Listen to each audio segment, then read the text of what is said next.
It's time for the Volquest podcast, where we dissect the biggest news items of the week.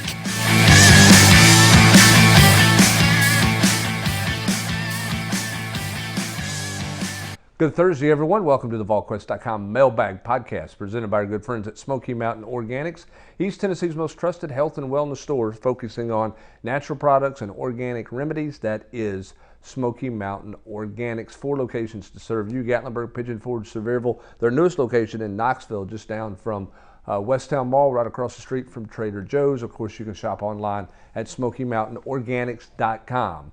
I'm Brent Hubbs along with Austin Price on this mailbag edition of the podcast. Lots of recruiting to get into as coaches are on the road and get heated back up here with visitors coming in. Tennessee with some official visitors on the horizon, so we got plenty of recruiting questions to get to, and we'll jump right to them. Austin, starting with Central Florida Vol, who wants to know, you mentioned a few weeks back in the war room about 2 defensive linemen from Alabama expressing interest in coming to visit. I think they're from Carver High School down there. Is there any more talk about them coming up for a visit, or was that just passing interest? And thanks for everything you do bringing info to the board. That's just was passing interest. I mean, there was a phone call. Just don't think anything ever materialized out of it. And more than anything, I think that, there's been a few phone calls just because the talked about, Nico deal that's been talked about out there, and so I just think that, some phone calls, there's legitimacy too, and I think that's a big reason why, I mentioned Tony Mitchell a few weeks ago because I was hearing his name more and more, and then, now he started to back it up. He talked to Hayes Fawcett, told him that Tennessee's, skyrocketing. He's been a little more active on Twitter about Tennessee. And again, I still think that's a long shot because I think it's a dogfight to be in the mix than a bigger dogfight to potentially land a guy like Tony Mitchell. But, who knows? I mean, Tennessee in today's modern day of college athletics, has as good a shot as any with any prospect. Yeah, certainly the changing world of college athletics.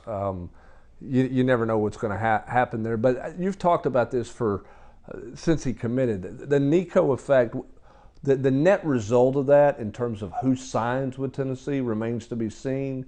But the buzz and the juice that getting a high-profile player, particularly at the quarterback position, that has brought to Tennessee beyond the wide receiver position is noticeable, just in terms of guys who are intrigued by Tennessee. Nothing may ever happen with it, or it might, but there's an intriguing part to that because of Nico. Well, yeah, I mean, there's a certain swag and way he carries about himself, that just resonates with kids. As an almost 40-year-old, that doesn't necessarily always resonate with me. I know it doesn't resonate with some on our board because they don't understand the pajama pants and the sunglasses indoors and all that stuff. It doesn't resonate with me. I mean, that's not. I mean, and I've got a 17-year-old, but that's not his style. So I get what you're saying. But for those prospects, it does resonate, and there's a direct correlation.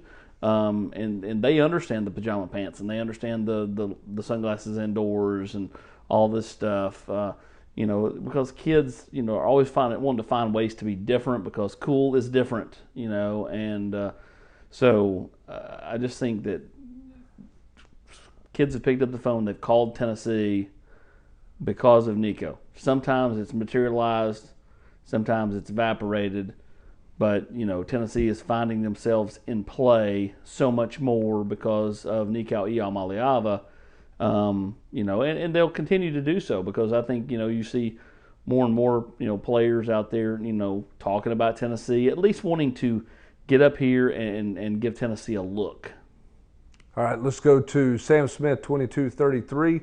Which NFL draft prospect that Tennessee played last year impressed you the most?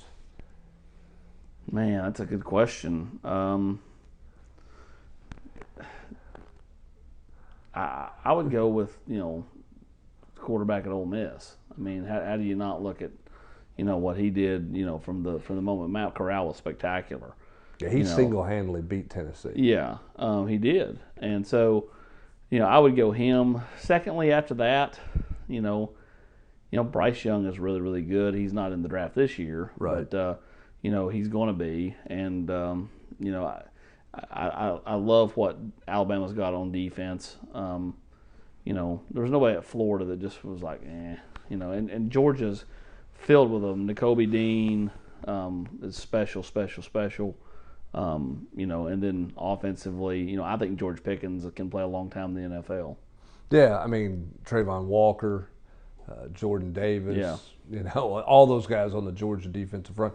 The thing about them that was so unusual is it was hard to single out one guy because one guy didn't dominate. Whereas like at Alabama, he's not in the draft this year, but like Will Anderson can take over an entire series. Like he had ended a series, and he did a couple times for Tennessee against Tennessee last year. So in terms of the guy who did the most against Tennessee, it's got to be Matt Corral, because without him, they don't win. He's also got a basketball question here. With Michael Schwartz gone, who's in charge of making the schedule? Any big-time games they're trying to get done for next year outside of a trip to Arizona and Colorado and Nashville? You know, they're in those preseason tournaments. They're in Maui. They're in Maui on that deal, so that I've already taken Rob's spot on that. You can't play golf courses if you go over there. You got to go to the gym and watch basketball, right? Yeah, sure. Okay. So, I mean, that's going to be a big chunk of their schedule there. In terms of who's doing that, Rick Barnes is very hands-on, very involved in that because he knows everybody in college basketball. Michael Schwartz helps finalize deals in terms of the dates. Bill Polinsky will be a part of that because of his relationship with Rick Barnes. But as much as anything, too, is just kind of getting those games positioned the right way on the schedule. Right. You know.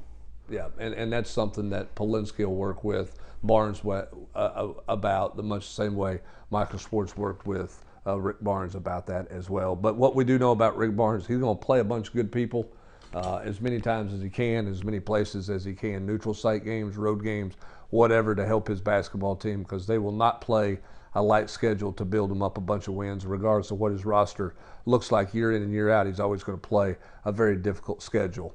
Anthrun's got a handful of questions here. Anything new on Andre Turntine and a possible decision date? Next commitment not named Brew McCoy will be offense or defense. Is Wesley Walker the leader in the clubhouse for the nickel spot, or is that going to be Brandon Turnage? Who do you think will be the summer rollie who will be most ready to contribute this fall? Where do you want to go first? Well, we'll start with Andre Turntine. I think that he does something probably before Brew McCoy. Okay. So that answers question 2. You know, I would say sooner rather than later. And then, you know, as far as who coming in the summer, and I don't know. I think it depends on, like, you know, what James Pierce looks like. I mean, James Pierce, you know, good-looking kid. I think he's a freak. Still got to put on some weight. Josh Joseph's the same thing. You know, but what have they been doing since, you know, last December? You know, have they been working on the side? Have they put on some weight already? You know, what do they look like? And then how quickly can the wait staff, you know, transition them? Because I think those are the guys that, you know, could make the most impact, just because Tennessee needs help off the edge. Yeah, and I think I would throw in a guy like maybe Jordan Thomas, just because they've got need in the secondary at corner. Now, maybe Jordan Thomas is going to be a safety, you know, or a nickel guy himself when it's all said and done. I think the nickel thing is maybe the most fascinating part of all of this, because, you know, I don't know if Tennessee's got a locked-in guy or two there. I think it could go a number of different ways. Well, and the X factor in that deal to me is Flowers. It's Trayvon Flowers. Because, I mean, none of us, I mean, I didn't have him pegged to be a nickel guy. He worked there all spring. Maybe he's not. But when you look at your best 5 and trying to figure out who those are, is Flowers, I think, is definitely going to be in their best 5. Is that as a nickelback, or is that as a safety where he's played his entire career? So that's an unknown factor into that thing as well. Loud Noises wants to know: is Tennessee still swinging with Jordan Phillips in basketball, or not Jordan Phillips, but the Julian Phillips in basketball, or is that ship sailed? And if Pierce finishes strong, would he arrive summer term or the fall? Summer term for Pierce. Yep, and I think he is. I think he's had a phenomenal spring semester, from what I'm told. I'm talking like near all A's, maybe even all A's. You know, and then Julian Phillips. Julian Phillips, absolutely. Tennessee's still very much involved there. Again, that's much like all basketball kids, that's going to come down to NIL opportunities, with any kid in that basketball world. Yeah, it certainly seems, and again, I think transfer portal and high school kids, the NIL is a big deal, and it's in their price, what they feel like their value is and what their actual value is. It's really two different things, or what a school thinks the kid's value is. But the problem is like your value, if someone put it on the board, your value is what someone's willing to pay. Mm-hmm. If 99 schools say, hey, you're not worth $5, but all of a sudden one school says we'll give you 20, then your value is 20. Right.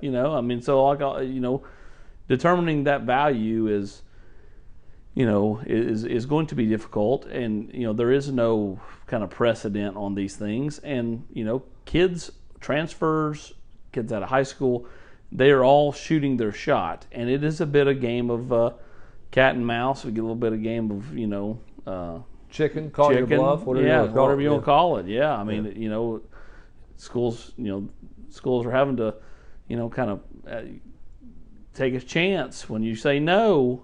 To me, you have to be very willing to just be like, okay, we're comfortable not getting player X, and I think some schools have done that and some schools have not. Yeah, it's like walking in to ask for a raise. You better have a job as a backup plan because somebody might let you walk. Yeah, that's just the way it goes. But it depends on how you go in with it too. Like if you go in with like I'm out the door unless you give me this, then you better have a backup plan.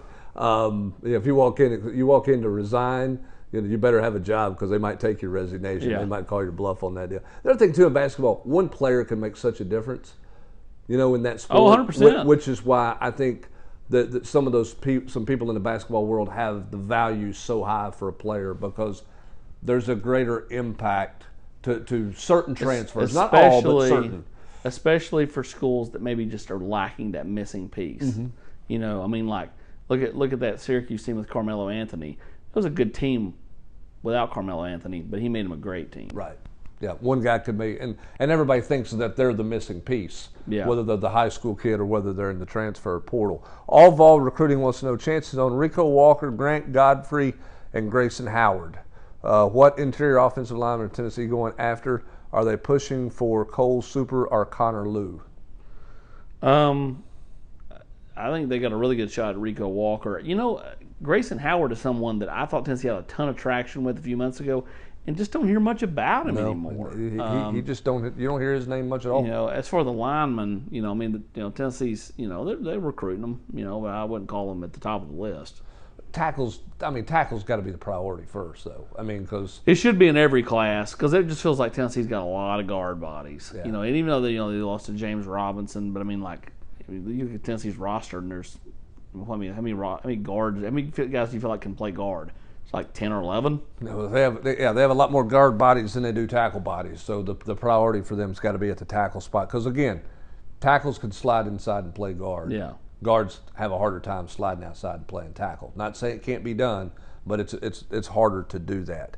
Megavol 98. What's the most memorable trick play in Tennessee football history? Could be anything from a flea flicker to a double pass to a fake punt. What trick play from what game sticks out to you the most? Von Reeves against Florida. Oh yeah, that tight end end around pass. It's either that or it's the fumble Ruski against Mississippi State. Yeah, the Von Reeves play was unbelievable because of how well that ball was thrown. He threw it, and Pickens just caught it in stride. Yeah, talking about dropping a dime. For a tight end, that was an unbelievable play. I'm going to tell you a personal play for me, trick play, that will always stand out, is David Cutcliffe was the head coach at Ole Miss. Tennessee's playing at Ole Miss. This would have been 04, I guess. Yep. Eric Haynes. They line up and they run a fake punt. It's no big deal. It's just a fake punt, right? But I'm spotting for the Vol Network. And at that time, I didn't have an open microphone, so I was just behind-the-scenes spotter guy. And I'm looking through my binoculars, and I see that Tennessee has a gunner out there, and he's completely uncovered, and Ole Miss has no idea he's out there. They have no clue. And so I'm pointing on my spot board to the uncovered guy, and sure enough, Colquitt throws it to him on the fake punt. So that play, knew exactly who the receiver was, knew exactly what was happening there because I recognized on coverage. The problem is the next year, I was Rick Colquitt tried to do the same thing at Florida, and it completely backfired. Yeah, but me, I remember. you could see the Ole Miss coach's booth to our right at the stadium when that play unfolded, and they had no clue that they had a guy uncovered out there. No clue. I mean, it was just a look of exasperation about 2.5 seconds after the snap because they're like, we got nobody there. Nobody at all covering the gunner out there. So I did recognize that one early. So that was one that stands out to me personally there. Let's go to Boyd Wonder 96. With it being post-spring and assuming they land Brew McCoy, what does the depth chart at wide receiver look like from top to bottom going into the fall? Do you feel like this group is better than last year's wide receiver room? Well, not in production because, I mean, I guess, I say that a year ago everybody was still improving. There was Cedric Tillman wasn't Cedric Tillman. Bayless Jones wasn't Bayless Jones. So again, who steps up? I mean, at some point, Kareem rises to the top. Everybody gets their opportunity. They take advantage of it.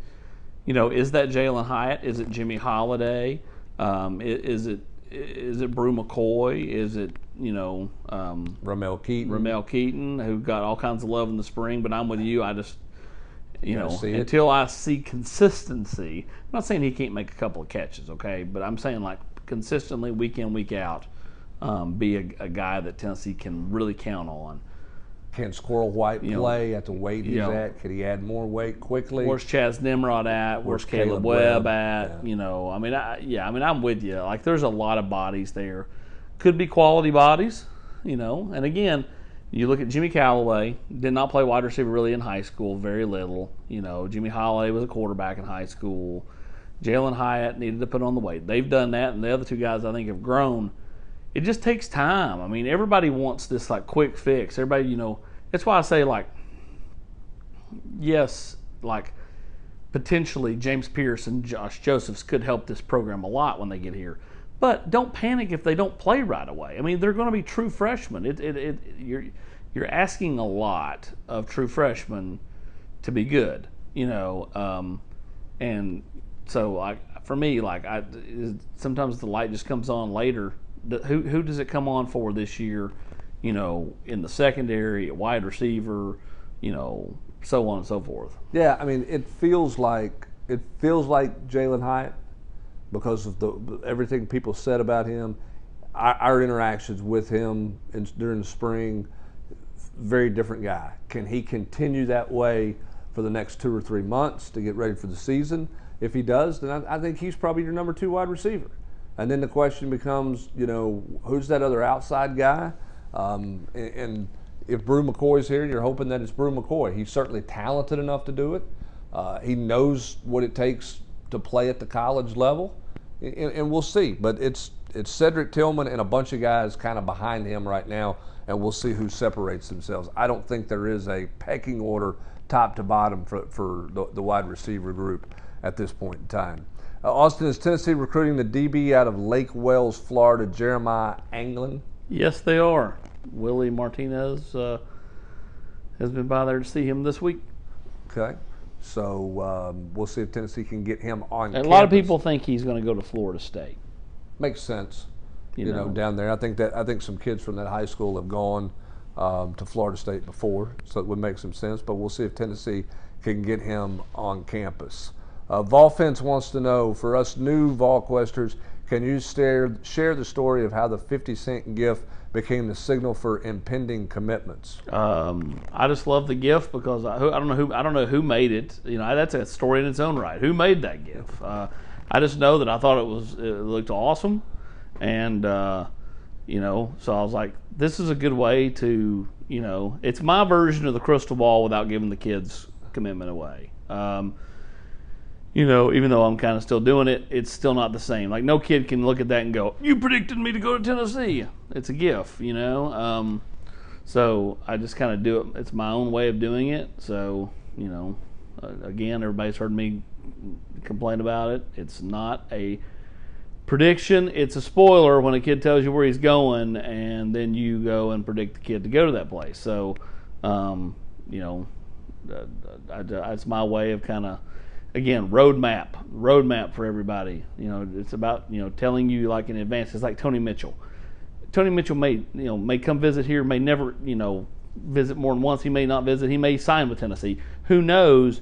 But like you knew, if you're a member of our site, near 3 weeks ago, that Nico had been working Tony Mitchell, and Mitchell was engaged in potentially coming up here, for a visit. And now you're starting to see more and more of that, with him being a little more active. Again, who knows where it leads? My point though is like that to me is as big as anything. Is drawing the kind of the roadmap, treasure map, whatever you want to call it, for everybody. All right, give us your best story you have, past or present, covering a coach. Can either be an assistant coach or a head coach. God, there's a lot of them. It's a summertime question. It is. We need to come up. That needs to be a good topic where like we can kind of formulate, because like some of these stories probably don't need to see the light of day, and then some of them probably do. So that honestly, that's a good topic for a summertime podcast where I can formulate my answers and not indict anybody, but yet kind of peel back the curtain and let them see the wizard behind the curtain, so to speak. Yeah, that would be a good topic. That would certainly be a good topic. I'll give you one snippet that doesn't indict anybody. So Tennessee's hiring Derek Dooley, and you're trying to get confirmation every way possible, and you're trying to, let everybody know how everything's going. Everybody's checking flight aware, and looking for all these things. And so I had a photographer who was working for the Louisiana Tech site who couldn't get anything out of Derek Dooley. I had him at the airport confirming that the plane was there, and he stayed there until the Tennessee party with Derek Dooley got on the plane to fly to Knoxville for the press conference that day. And I told him to shout down from the balcony where he was at to one of the Tennessee associate ADs who was on that trip. And he hollered at him like he was just bumped into an old friend at a restaurant. The associate AD had no idea who he was, startled him to death, and found me at the Dooley press conference and said, "You did that, didn't you?" And I said, "Yeah, I did. I just wanted to let you know that we were watching." And he got a big kick out of it. But that was just kind of a fun day there. After that crazy search had quickly come to a close following Lane Kiffin's departure. That's not a very good story. We will do a podcast on that topic. We've just got to figure out the day to do it and the time to do it based on what everything else is going on. But that is a good topic and a good discussion point for story time for an entire podcast. So we will get that one together. So I appreciate the question, Gator Hater Eric, and we'll do a better job getting you some stuff on that. I'll tell you one on this in this current day. It was last year when that Danny White had been hired and he was trying to find a coach. I was like, he's all right. I'm pretty sure they're on this plane in Atlanta. I was like, all right, I'll go to the airport. So I go out there. I said, flight in Atlanta never takes off. I drive back to Knoxville. I'm going to go get Fuji, Japanese place there in Farragut. And Hubs calls, "Hey, that plane just took off. Are you still there?" I said, "No, I'm back in Knoxville." I said, "I'll go back." So I can beat the plane back. So I get over there, and this is past dusk, okay? Like it's barely light, okay? I see that the plane comes up, and so I pull around, and about that time, here comes Danny White and Cam Walker and one more, and they go walking in front of me, and it's like for me it was like the picture of Bigfoot like walking in the epic picture of Bigfoot walking in the woods, because it was so dark, and I followed them back to the Crown Plaza just to make sure that no one was with them. That was the day they interviewed Tony Elliott in Atlanta. And on the way back, I was talking to Kevin Steele, and he's like, "What are you doing?" I was like, "Following Danny White." And for those people on campus, there you go. There you go. All right, E. Schaefer, 92. Seems like Tennessee is hard after safeties right now, but who are some of the corners to watch in the 23 cycle? I'll tell you another story real quick. Hold on, one more story. All right, you got time. One more story. Yeah, go ahead. So, and I may have told this one before, but I'm not sure. So when who was Butch's OC, Mike DeBoard. When he was leaving Butch and he was going to go to Indiana, I got word from inside the building, and so I'm like, hey, call Butch, tell him that we know this is going on, and Hubbs goes, what do I do if he asked me where I heard it? I said, tell him we heard it from the Indiana site. I don't even know if there is a Rivals Indiana site, okay, but we just pinned it off on them, and but I remember Butch, Mike, you'll never believe it, the Indiana site sold it. They knew about it already. Not really. We just got it from inside the building. All right, go to E. Schaefer, 92. Corners in the 23 class. Corners. Well, we'll start with Christian Conyers. Him, Brandon Strozier, Jeremiah Anglin, as we talked about just a few minutes ago, and then you got Jakeem Jackson, Jordan Matthews, a couple other corners. Obviously Tony Mitchell as well. But those are kind of the top guys at corner. Obviously Tennessee's already got a safety committed in Sylvester Smith and Jack Luttrell, so that's two safeties. Potentially would add a guy like John Slaughter from North Mississippi as another safety. But those are kind of the names at corner in 23. All right, Vol Farm D wants to know Vol's over under 1.5 of the following: Bradley, Burley, Tate, and then is it how do you pronounce the Polynesian offensive? Maui Goa. I'll go over with Maui Goa. That's what I'm going with. It's Maui and GOA. Okay, so I just we're gonna go Maui Goa until he tells us otherwise. Right, but I need to figure that out because I learned Iau Maliava before everybody else did, and people were still butchering it. I need to learn. I may need to call Nico's dad and say, "Hey, pronounce that tackle." So you're gonna take an over with those four? Out of those four, I'm taking the over of 1.5. I think they're gonna get 2. There you go, Austin Price.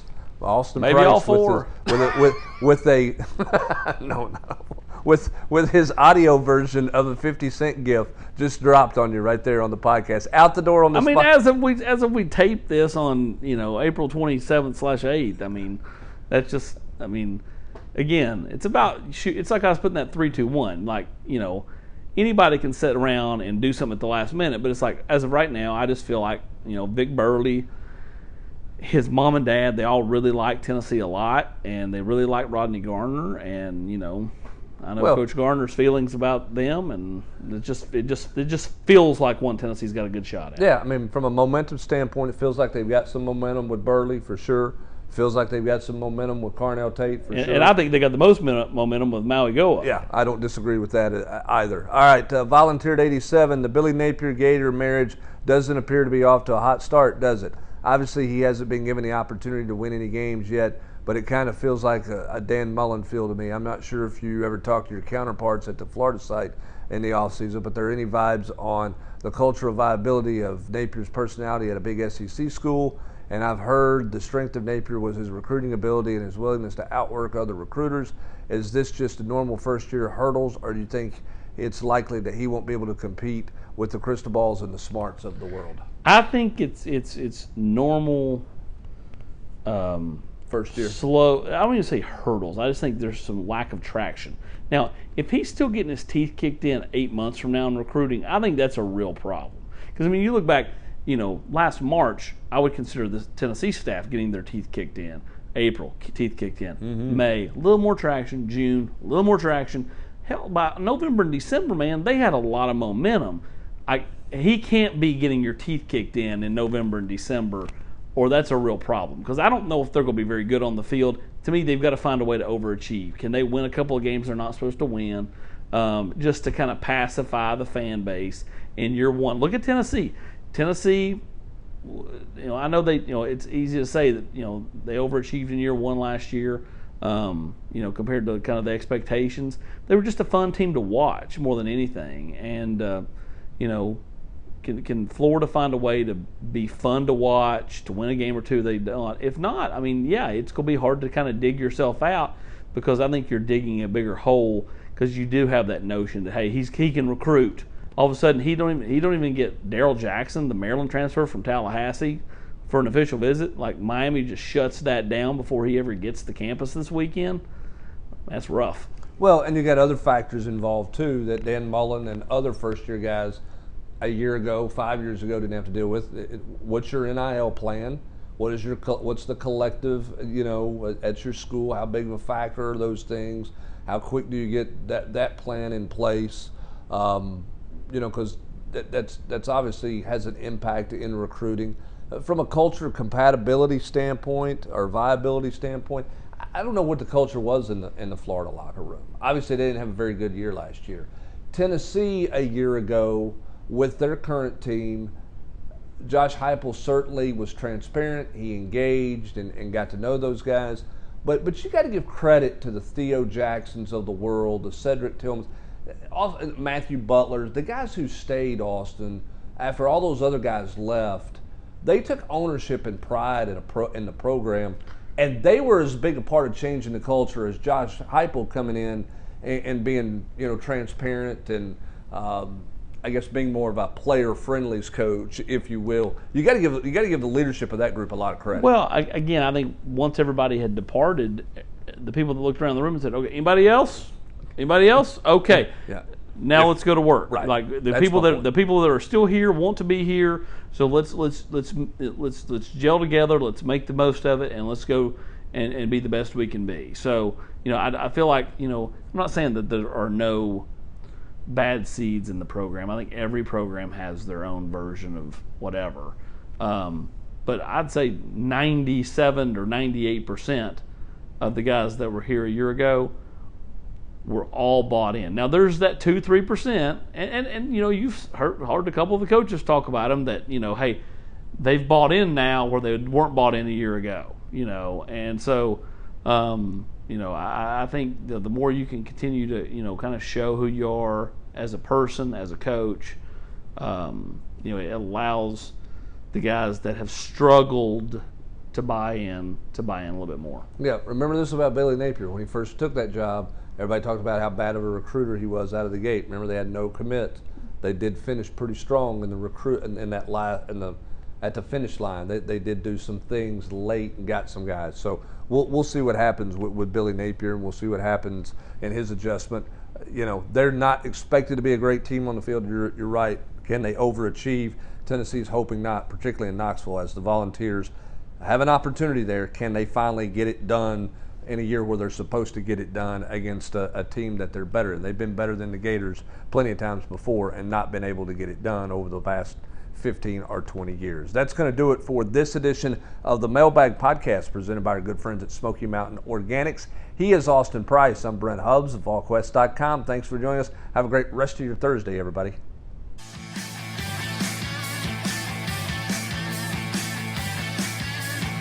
You've been listening to the Volquest Podcast every week here on Volquest.